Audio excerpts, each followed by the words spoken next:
So after I got up from the coma, I was able to finally eat. I was able to finally get back up, and it took me a couple of days for me to get the hang of it. But the first night when I woke up, I was praying in tongues. I was praying. I decided to do a video.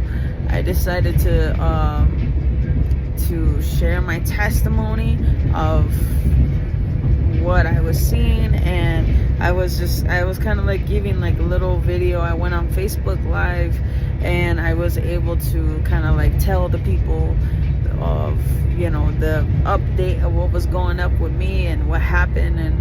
And that night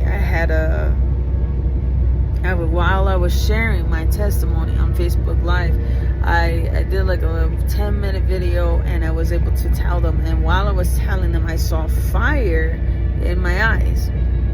And then that night, I had a roommate coming into the room. At first, I had the room to myself, and then around 1 in the morning, 2 in the morning, there was a woman who was she was coming into the room, and I wasn't able to speak to her, but I saw her being transferred into my room at that night. And when I saw her, I heard the Lord tell me that I'm going to minister to her. And I think this was actually the night before. I was like kind of like dazed, and I was kind of like in and out.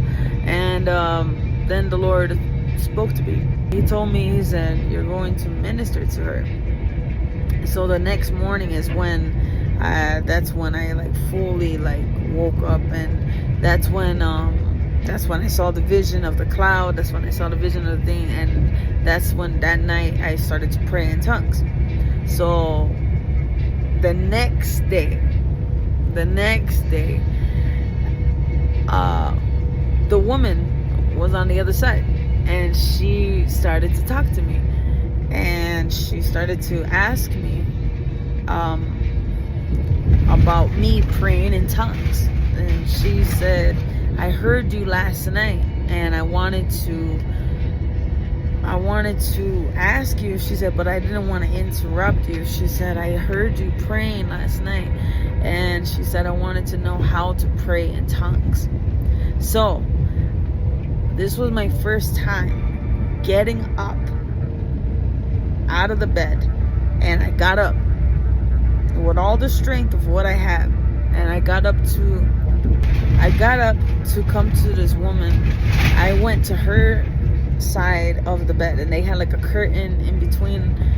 We were sharing a room, and they had a curtain in between us, so I was able to get up, and I was able to walk over to where she was. And so I looked at her, and I was still kind of, in and out. I was still like kind of in and out of, being a little bit conscious of where I was. But I looked out the window, and I remember I just looked outside, and I remember my eyes becoming set on fire, and my whole body being set on fire. And then I turned and I looked at the woman, and she said, "I would love to pray in tongues." She said, "I don't know how to pray in tongues." And then I touched her hand, and I said, "Let's pray together." And then I started to pray in tongues. And then she started to repeat what I was saying. And I was kind of like leading her into praying in tongues, into the heavenly language. And so we just started to pray together. She started to repeat after me, and it was like awesome. And then I saw myself literally fired up. I saw myself from head to toe. I saw myself like a person on fire. And then I became very weak, and so I told her, I said, "I'm gonna go back to the bed, but you keep on praying." And she just told me like, "Okay." And I told her, I said, "I'm gonna keep on praying myself." So I went back to my bed, and I sat down, and I heard the woman still praying. And it's just me and her in the room. There's no nurses in the room. And she's on the other side still praying. And she's praying what I just taught her about praying in tongues. And she's repeating it and repeating it and repeating it. And she was saying it over and over again. And then I saw a vision of the Lord.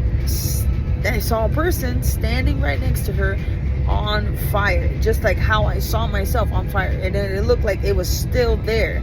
And then what I saw was rains of fire falling on top of this woman, and I could hear it. Then the curtain was closed off to her until I couldn't see her on the other side, and so I could just see in the spirit. I could just see the rains of fire, and then I could see this person on fire standing right next to her, and it was in the same place where I was standing. And I see in the spirit this person on fire from like head to toe. And then I continue to pray alongside of her, and she can hear me and I can hear her. And then she starts crying. She starts praying and she starts crying. She starts feeling the fire. She starts feeling the anointing of the Lord. And I promise you, it was like Paul and Silas. This was like Paul and Silas, like worshiping in the prison, and that fire was coming down. It was like something was shifting in the room. Something was shifting, and it was just me and her just worshiping, and we just sat there. Oh my Lord! And this was after I woke up from the coma. This was after I woke up, and I had this insight. I had this heavenly insight of what was gonna happen, and then this started to happen. So then I started, like, I think that was the next night, I started to minister to almost everybody. I started to minister to everybody. I started to minister to even a really good friend of mine's, and I started to pray. I started to minister to her, and she started to, like, there's somebody who was very, like, non-believer. She just didn't, she believed in, living her own life or whatever. I guess her family was like Jehovah's Witness, and I was the only one that actually, like, ministered to her without judging her.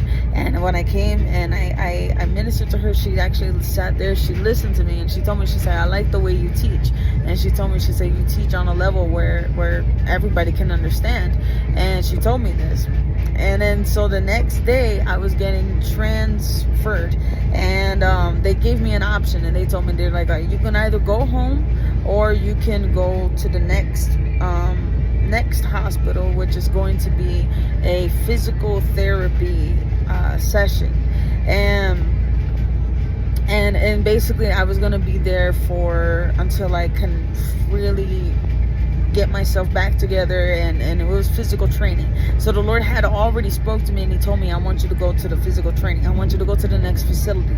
So the Lord, he told me, he said, when you go there, I want you to share your testimony on what happened. And he said, I want you to preach, and I want you to teach the staff members. So I went there on a mission. I didn't go there to be trained. I went there on a mission to talk to the staff members. And so when I was there, they were giving me the option. I was getting ready to be transferred, and then there was the people who were coming in. So the people who were coming in, they were to transfer me to the next facility. There was a guy and a girl. So the girl, she had to drive the truck, and the guy had to stay in the back with me, checking vitals and all that stuff. So anyways, I'm in the back, and he starts to speak to me, and he's just kind of like curious about me, and then they have like a truck, and then he said it's gonna be like about almost an hour drive. So he said, we usually like to give the patients the option of listening to music and they had a radio that you could hear it even in the back, and they were saying, well, you know, like, what type of music do you like to listen to? And I told them, I said, I like to listen to Christian rap, Christian hip-hop, and I was telling them of the music that I do. And so then I started to minister to him, and I started to tell him, I'm like, well, I do also Christian rap, and he didn't believe me. So I started to rap for him, and I started to kind of like show him like you know, my abilities to rap. So I started to rap for him. And mind you, this is 2 days after I wake up from a coma. I'm sitting here and I'm rapping for this man. I don't know this man, and I'm rapping for him. And when I get there, I start rapping for him, and he looks at me when I'm done, and he's just like amazed, and he just goes and he starts banging on the door, and he's telling the lady who's driving, he's like, yo, you have to come and hear this girl. She is phenomenal. She's amazing.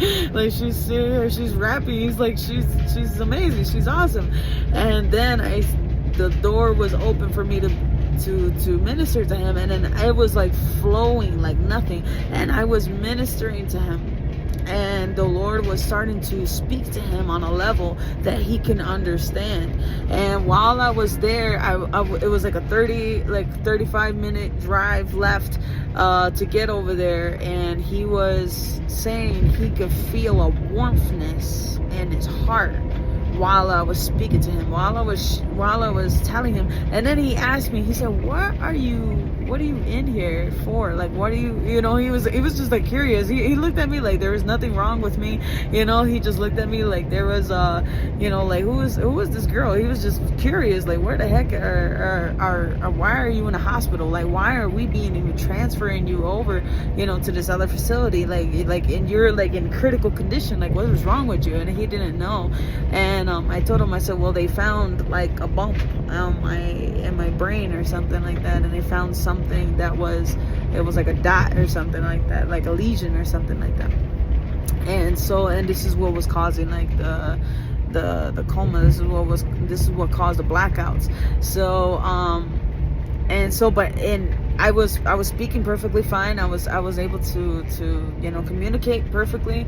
And while I was speaking to him, by the time I was done, he was saying he felt a warmthness in his heart. And when I was done speaking to him, we ended up getting to the new facility.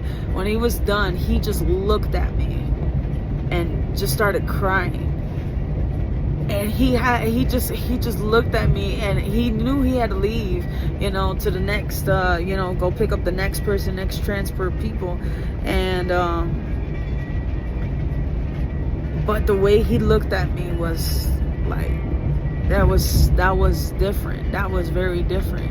And what came to my mind was when Jesus, after he was resurrected, he showed up on the road, and he was speaking to the two men who were there. They didn't recognize him, but they were speaking to him. And they said, after he left, he revealed himself, and then he left. And he said, we didn't recognize him, and it was him. And he said, didn't we feel a warmthness in our hearts? And it was the same thing of what this man said. And then I was out. I was gone to the next facility, and then before he left, he just looked at me one last time with tears in his eyes, and he just walked out. Like, he was just like, I knew I met somebody that was very important, somebody that was very significant. And it was very, very it was very different. So then I started to go to the next facility. I went to the next facility, and I was there for 2.5 weeks, almost 3 weeks. So basically I was about a month away from my family, away from my children, and I was in these facilities. But the second facility, the Lord wanted me to go there so I could share my testimony.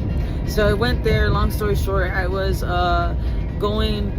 And all of the staff members, I was able to share my testimony. I was able to talk to them. I was able to go with them. I was able to share with some of them. And the Lord was bringing in different staff members. And all of them were like really nice, and all of them were like really humble.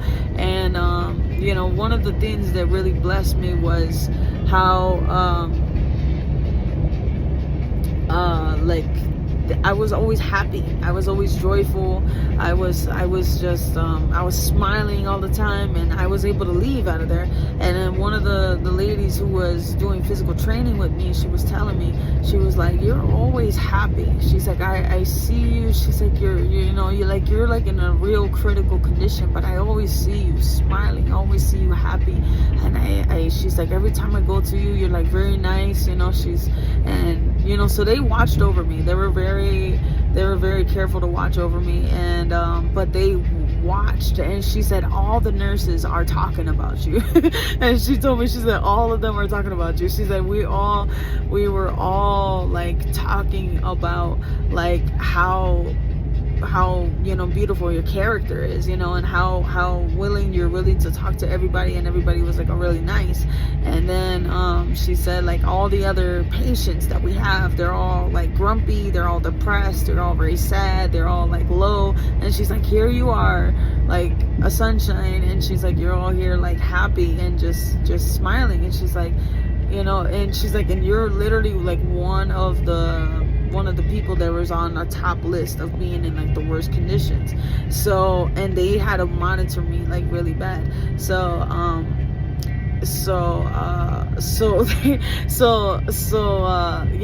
And they were like, but they were still amazed by my character. They were still amazed by like my joy. They were amazed by my testimony. And when I was sharing my testimony, they were amazed. So, and I was telling them, like, some of them, they were gracious to me to let me even see my family. And that in itself was like a blessing, because all the staff members, they were saying like right off the bat, you can't, no kids in here, none of that.